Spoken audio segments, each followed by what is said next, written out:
Muitos maridos e esposas acreditam piamente que o seu casamento é abençoado, mas carregam sem saber uma sentença espiritual que foi assinada na própria intimidade do quarto. Padre Pio, com seus olhos que pareciam atravessar o tempo e a carne, muitas vezes negava a absolvição a casais que pareciam perfeitos aos olhos do mundo, pois enxergava neles uma falha gravíssima, um erro silencioso que corrói a graça matrimonial e arrasta a alma para as trevas. O que você está prestes a ouvir não é um conselho humano, mas um alerta severo vindo diretamente da mística católica, algo que pode ser a única barreira entre a salvação e a perdição da sua família. Eu imploro que você pare agora qualquer outra atividade, desligue o mundo lá fora e coloque toda a sua atenção aqui, pois o que está em jogo é o destino eterno do seu amor. Antes de revelarmos essa verdade difícil, mas necessária, deixe seu like para apoiar este canal de luz e escreva nos comentários Sagrada Família, rogai por nós, transformando este gesto simples em uma oração de proteção para o seu lar. Você já percebeu que existe uma conspiração silenciosa, uma espécie de pacto tácito entre o mundo moderno e o próprio demônio para destruir o sacramento do matrimônio desde dentro? Não estou falando de adultério, que é óbvio e todos condenam. Estou falando de algo que acontece dentro da própria alcova conjugal, algo que muitos padres hoje têm medo de mencionar, algo que casais católicos praticam achando que está tudo bem porque estamos casados, então tudo é permitido. Mas Padre Pio sabia a verdade. Ele via através do véu da carne e enxergava a mancha espiritual que esse erro deixa na alma. Quando você se aproximava do confessionário de Padre Pio, não havia como esconder nada. Ele tinha o dom do discernimento de espíritos. Antes mesmo que você abrisse a boca, ele já sabia o que você havia feito. E sabe o que é mais impressionante? Ele negava a absolvição a casais que vinham confessar outros pecados menores, porque via que eles continuavam cometendo este erro grave na intimidade e não o confessavam. Eles achavam que não era pecado. Achavam que dentro do casamento tudo era lícito, mas estavam profundamente enganados. Este não é um tema de moralismo ultrapassado. Não é invenção humana para controlar as pessoas. É a própria voz de Deus ecoando através dos séculos, através dos papas, através dos santos, através da Sagrada Escritura. O ato conjugal foi criado por Deus com uma dignidade sagrada. Ele não é apenas um prazer físico. Ele é um reflexo, uma imagem viva da união entre Cristo e a Igreja. Por isso, São Paulo diz que o matrimônio é um grande mistério. E quando esse mistério é profanado, quando é reduzido a mero prazer egoísta, algo terrível acontece no mundo espiritual. Mas por que tantos casais católicos cometem esse erro sem saber? Porque vivemos numa época de confusão moral. Porque até dentro da igreja há vozes que tentam suavizar o ensinamento tradicional. Porque a mentalidade do mundo infiltrou-se até nos lares católicos. Casais vão à missa aos domingos, rezam o terço em família, comungam, mas na intimidade do quarto praticam coisas que bloqueiam a graça sacramental e abrem portas para o inimigo. E o mais trágico? Muitos confessores modernos não os corrigem, simplesmente dão a absolvição sem questionar, sem ensinar, sem alertar sobre o perigo. Padre Pio não era assim. Ele amava as almas demais para deixá-las caminhar rumo ao abismo. Ele preferia ser duro, ser considerado severo, do que ver uma alma se perder eternamente. Por isso, ele gritava, chorava, até expulsava pessoas do confessionário quando via que não havia verdadeiro arrependimento.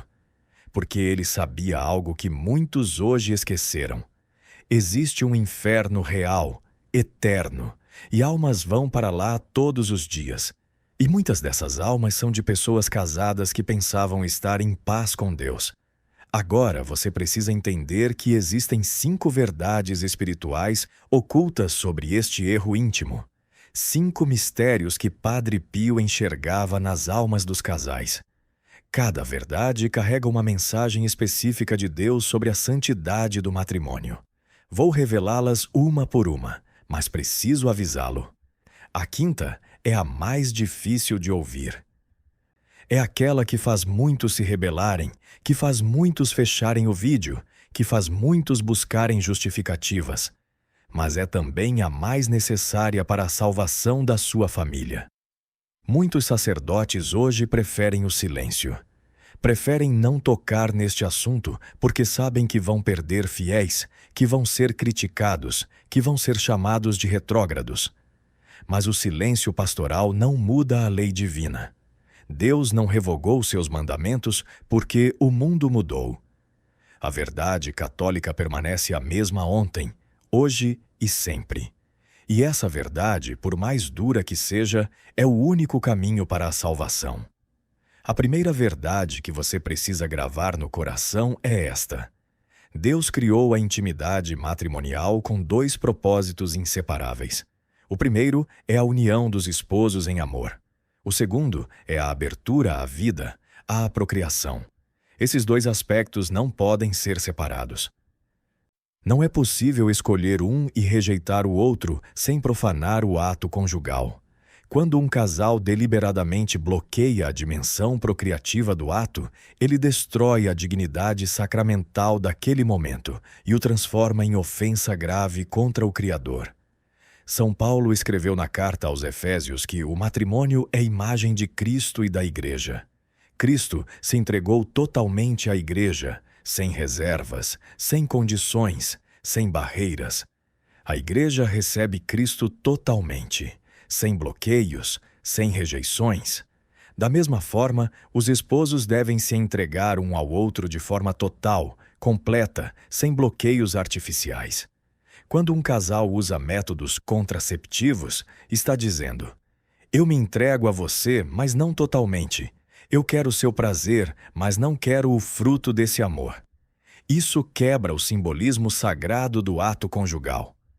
Deixe eu contar a história real de um casal que Padre Pio acompanhou espiritualmente. Vou chamá-los de Antônio e Giuliana. Eles eram de San Giovanni Rotondo. Viviam próximos ao convento onde Padre Pio atendia.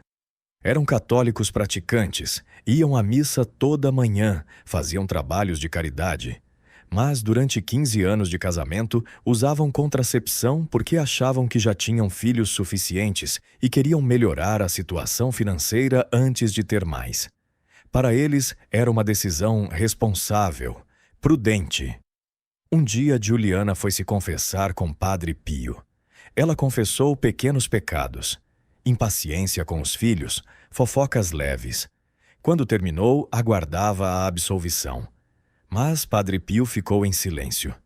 Depois disse com voz grave: e o outro pecado, aquele que você comete todas as semanas com seu marido? Giuliana ficou paralisada. Como ele sabia? Ela nunca havia mencionado. Envergonhada, tentou minimizar. Mas, padre, somos casados, temos direito... Padre Pio a interrompeu.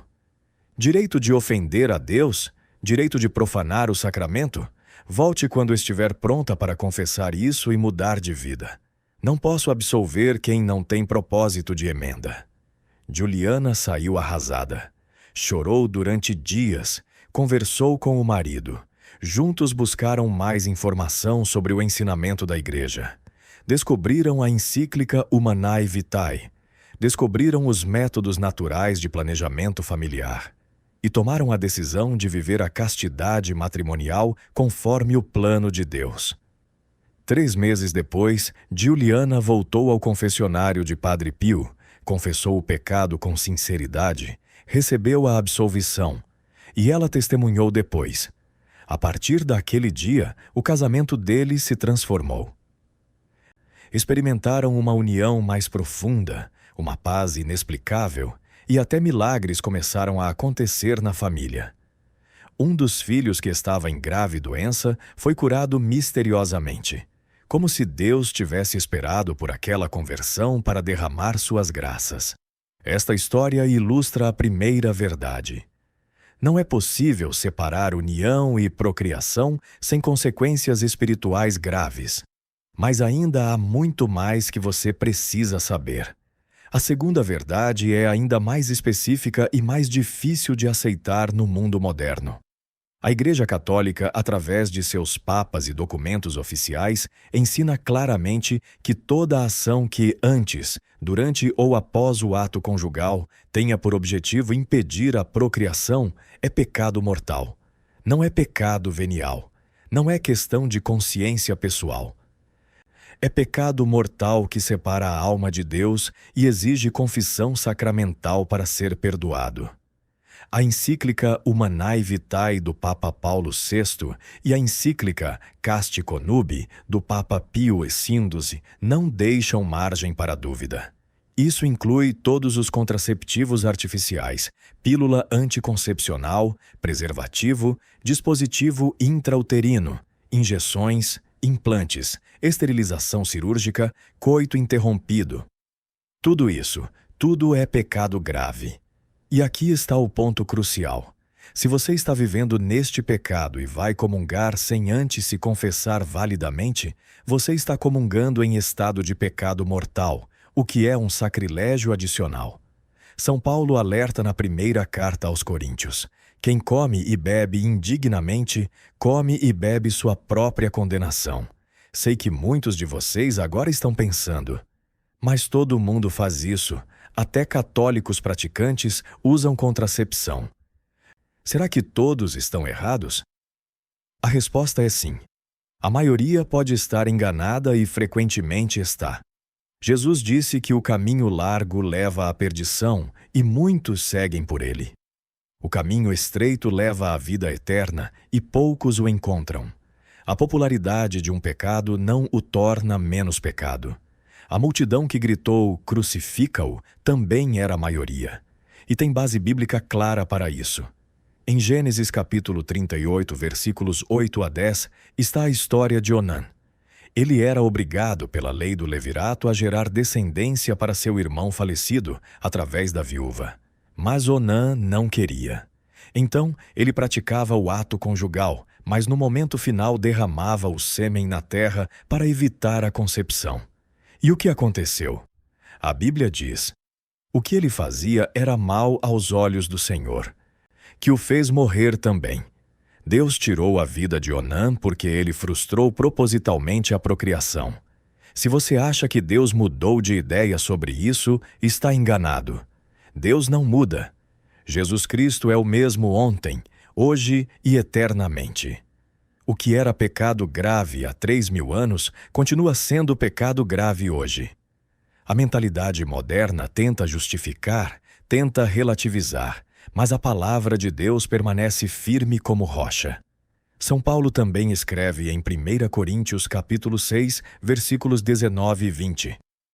Não sabeis que o vosso corpo é templo do Espírito Santo que habita em vós? Não vos pertenceis a vós mesmos, pois fostes comprados por um grande preço. Glorificai, pois, a Deus em vosso corpo. Seu corpo não é seu para fazer o que quiser. Ele pertence a Deus. E Deus tem um plano específico para como os esposos devem usar seus corpos na intimidade conjugal. Violar esse plano é profanar o templo do Espírito Santo. Agora vamos à terceira verdade. E essa vai surpreender muitos. Mesmo dentro do matrimônio sacramentado, existem práticas que profanam o ato conjugal e o transformam em masturbação mútua. Padre Pio via essas faltas ocultas e negava a absolvição até haver verdadeiro arrependimento. O que estou dizendo?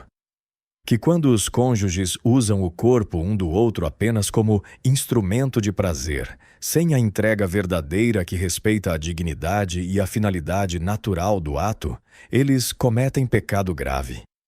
Vou ser discreto, mas claro. Existem práticas que alguns casais adotam porque viram em filmes, leram em revistas ou simplesmente cederam à curiosidade. Práticas que deturpam a natureza do ato conjugal, que o reduzem a mero hedonismo, que violam a ordem natural estabelecida por Deus. Essas práticas são pecado mortal, mesmo entre marido e esposa legalmente casados na igreja. O sacramento do matrimônio santifica a união conjugal quando ela é vivida conforme o plano divino. Ele não dá carta branca para qualquer tipo de comportamento sexual. Padre Pio era implacável com isso. Certa vez, um homem veio se confessar. Disse que nunca havia cometido adultério, nunca olhava pornografia, era fiel à esposa. Padre Pio o interrompeu e disse: "Mas você trata sua esposa como prostituta na intimidade." O homem ficou chocado, mas então compreendeu. Padre Pio estava vendo além das aparências. Via que aquele homem, apesar de fiel exteriormente, usava a esposa apenas para satisfação egoísta, sem respeitar a dignidade dela, sem respeitar a ordem natural do ato conjugal. A castidade matrimonial não é apenas para solteiros. Casados também precisam viver a castidade, que significa usar a sexualidade conforme o plano de Deus, com domínio próprio, com respeito mútuo, com abertura à vida. Castidade no casamento significa dizer não a práticas degradantes, dizer não ao egoísmo sexual, dizer não à mentalidade pornográfica que reduz o cônjuge a objeto. Agora eu preciso que você pare um instante. Se esta mensagem está tocando seu coração, se você está reconhecendo que talvez esteja vivendo neste erro, escreva nos comentários: "Jesus, purificai meu matrimônio e meu coração." Esse não é apenas um comentário, é uma oração, é um grito de socorro, é um pedido de misericórdia. E Deus ouve esse tipo de oração. Ele não rejeita um coração contrito e humilhado. Compartilhe este vídeo. Sei que é difícil compartilhar algo tão íntimo, tão delicado.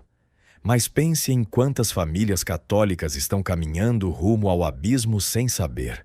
Você pode ser o instrumento que Deus usará para salvá-las. Deixe seu like para que o algoritmo mostre esta mensagem para mais pessoas. Não é questão de números, é questão de almas eternas. A quarta verdade traz critérios práticos de discernimento. Como saber se seu casamento está em estado de graça ou em pecado oculto? Examine sua consciência honestamente. Você usa contraceptivos artificiais? Sim ou não? Se sim, está em pecado mortal. Você pratica atos que deturpam a natureza da união conjugal? Se sim, está em pecado mortal. Você e seu cônjuge têm uma mentalidade fechada à vida, uma recusa sistemática de acolher filhos por puro egoísmo? Se sim, está em pecado grave. Agora, a Igreja reconhece situações legítimas onde os esposos, por motivos graves e proporcionados, podem espaçar as gestações. Mas isso deve ser feito através do planejamento familiar natural, ou seja, conhecendo os períodos férteis da esposa e praticando a abstinência periódica quando há razão séria para evitar outra gravidez. Razões sérias podem incluir saúde grave da mãe, situação econômica extremamente difícil, necessidade de cuidar de filhos já nascidos que estão doentes. Mas essas decisões devem ser tomadas em oração, com direção espiritual, não por simples conveniência. A diferença essencial é esta. No planejamento natural, os esposos respeitam a fertilidade dada por Deus e se abstêm nos períodos férteis. Não há bloqueio artificial, não há profanação do ato. No contraceptivo artificial, os esposos querem o prazer sem a responsabilidade. Querem o ato sem suas consequências naturais. É uma mentalidade hedonista disfarçada de responsabilidade. E aqui está o ponto crucial. Mesmo usando métodos naturais, se a intenção do coração é de fechamento total e egoísta à paternidade e maternidade, pode haver pecado. Deus olha o coração. Não basta seguir regras exteriores. É preciso ter a disposição interior correta, que é a abertura generosa aos filhos que Deus quiser enviar, dentro das limitações humanas reais. Mas chegou a hora da quinta verdade, a mais grave, a mais difícil, a que muitos não querem ouvir. Prepare seu coração, porque isso pode ser um choque, mas é a verdade que pode salvar sua alma e a de sua família. Padre Pio dizia algo que fazia as pessoas tremerem. Os pecados contra o casamento são aqueles que Deus mais dificilmente perdoa. Não porque Deus seja cruel ou vingativo, mas porque esses pecados ferem diretamente o sacramento que Ele instituiu como imagem de sua aliança com a humanidade. Quando você profana o matrimônio, você está profanando uma das coisas mais sagradas que existem na Terra, e as consequências são terríveis. Primeira consequência: perda da graça santificante. Sua alma fica em trevas. Você pode ir à missa, pode rezar, mas sua oração não tem a mesma eficácia porque você está em pecado mortal. Segunda consequência: impossibilidade de comungar dignamente. Se você comunga em pecado mortal, está cometendo sacrilégio. Terceira consequência: feridas espirituais nos filhos. Quando os pais vivem em pecado grave, isso afeta espiritualmente os filhos de maneiras que não vemos imediatamente, mas que se manifestam em rebeldia, em afastamento de Deus, em problemas psicológicos. Quarta consequência: abertura a ataques demoníacos no lar. O demônio tem permissão de Deus para atacar lares onde há pecado grave não confessado. Brigas constantes, infidelidades, separações, problemas financeiros inexplicáveis, doenças estranhas, tudo isso pode ser resultado de portas espirituais abertas pelo pecado. Quinta consequência, a mais terrível: endurecimento do coração que leva à impenitência final. Quando você vive anos e anos em pecado grave sem se arrepender, seu coração vai se endurecendo. Você para de sentir remorso e pode chegar ao ponto de morrer nesse estado e se condenar eternamente. Deixe eu contar outra história real. Um casal que vou chamar de Ricardo e Helena, de Porto Alegre. Eles eram católicos nominais, iam à missa ocasionalmente. Usavam contracepção havia 15 anos. Tinham 2 filhos e não queriam mais. Um dia foram convidados por amigos para um retiro espiritual. Aceitaram mais por compromisso social do que por desejo real. Mas durante o retiro houve uma palestra sobre castidade matrimonial. O palestrante explicou com clareza o ensinamento da Igreja sobre contracepção. Ricardo e Helena ficaram em choque. Nunca ninguém havia lhes explicado isso. Pensavam que a Igreja havia mudado nesse ponto. Naquela noite, os 2 ficaram sem dormir, conversando, chorando, fazendo exame de consciência. Perceberam que haviam passado 15 anos comungando em pecado mortal. 15 anos profanando a Eucaristia. O terror tomou conta deles. No dia seguinte, procuraram um sacerdote do retiro, fizeram confissão geral, confessaram tudo com lágrimas de arrependimento sincero. O padre os orientou, deu-lhes material para estudar sobre métodos naturais, indicou o curso de planejamento familiar natural. Eles se comprometeram a viver conforme o ensinamento da Igreja. E algo extraordinário aconteceu. O casamento que estava morno, quase frio, ganhou uma profundidade nova.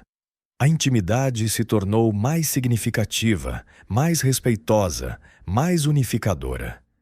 Os filhos começaram a mudar de comportamento, ficaram mais dóceis, mais próximos dos pais. A situação financeira melhorou sem explicação lógica. E o mais impressionante: 3 anos depois, contra todas as expectativas humanas, Helena engravidou naturalmente aos 44 anos de idade e nasceu uma menina saudável, que hoje é a alegria da família. Deus esperou pela conversão para derramar suas bênçãos. Ele não abençoa o pecado, mas, quando há verdadeiro arrependimento, sua misericórdia é sem limites. Agora, o que você vai fazer com esta verdade? Você vai fechar este vídeo, esquecer o que ouviu e continuar como antes? Ou vai ter a coragem de examinar sua consciência e buscar a conversão? A decisão é sua, mas saiba que Deus está vendo. E no dia do juízo, você não poderá dizer que não sabia. Se você precisa confessar este pecado, siga estes passos. Antes da confissão, faça exame de consciência profundo sobre toda a sua vida conjugal. Liste mentalmente ou por escrito quantos anos ou meses você viveu neste erro, com que frequência.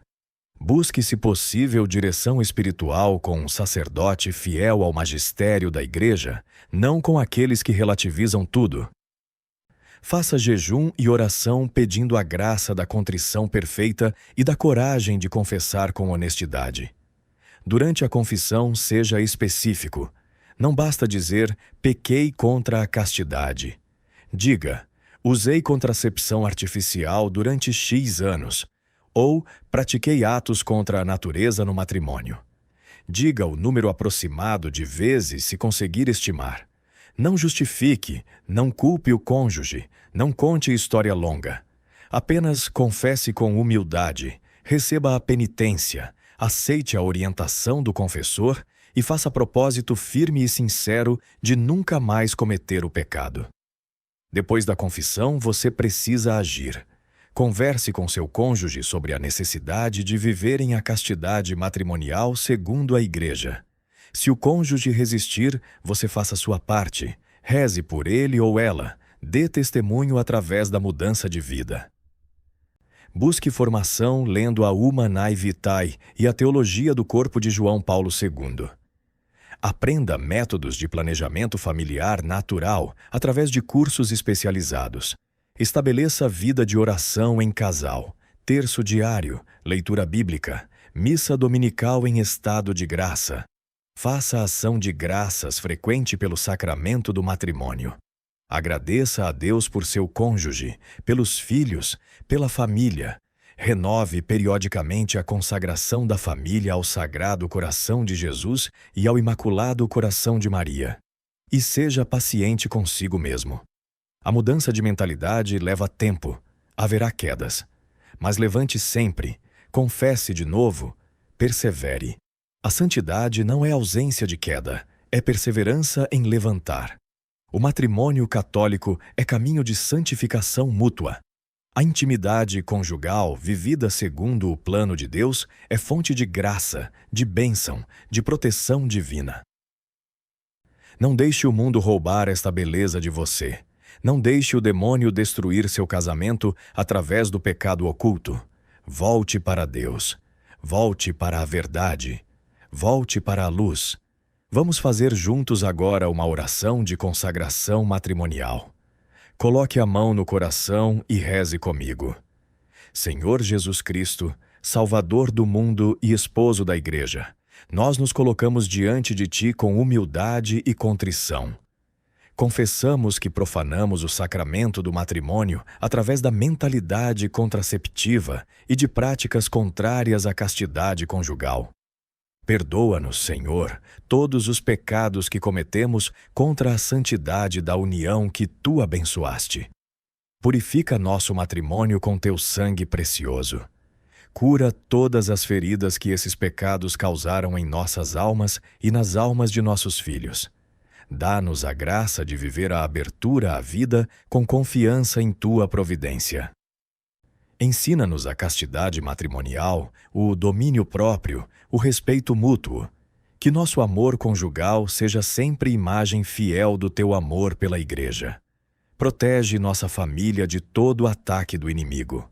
Fecha todas as portas espirituais que foram abertas pelo pecado. Consagramos nossa intimidade conjugal ao Teu plano divino. Consagramos nossa família à proteção da Sagrada Família. A Ti, Jesus, Filho de Deus feito homem. A Maria, Imaculada Mãe de Deus e nossa Mãe. E a São José, guardião do Redentor e protetor dos lares cristãos. Que vivamos cada ato de amor conjugal com a dignidade sacramental que Tu lhe deste. Que cada filho que nos deres seja recebido como bênção do céu. E que um dia, purificados de todo o pecado, nos encontremos todos unidos eternamente na glória do Teu reino. Amém. Se esta mensagem transformou seu entendimento sobre o matrimônio, escreva nos comentários: Sagrada Família, santificai meu casamento. Compartilhe este vídeo com outros casais católicos que precisam ouvir esta verdade. e busque um confessor fiel para recomeçar sua vida matrimonial sobre a rocha da doutrina católica autêntica. Padre Pio intercede no céu por todos os casais que buscam viver a santidade matrimonial. Que sua intercessão poderosa nos alcance a graça da perseverança final. Em nome do Pai, do Filho e do Espírito Santo. Amém.